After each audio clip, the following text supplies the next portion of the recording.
All right, let's go ahead and take a look at how it is that we're going to do the installation and the end result of the installation of SQL 2008.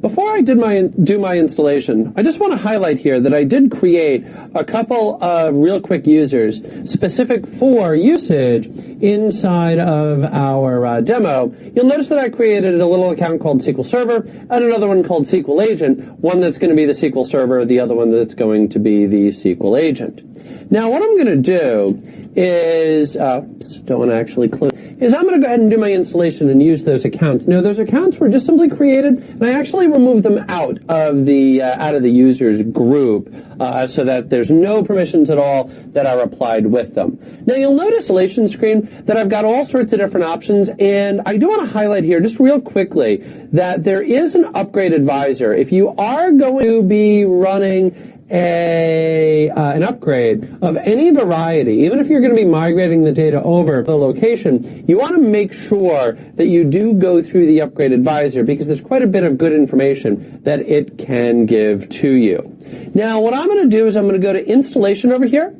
and then just simply click on New Installation. Now, we're going to cover clustering later on in the course, but I do just want to highlight here that you'll notice that there is to install a new, and there is to add a node. So if we are going to be setting up clusters, notice the options from there.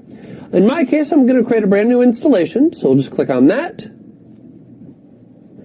Now, what it's doing here is it's just running a real quick check to make sure that everything looks good. And you'll notice that everything succeeded. If I click on Show Details, you'll notice that it passed, determines that I am a setup administrator, whether or not I add a pending restart, anything like that could potentially cause problems. So everything passed.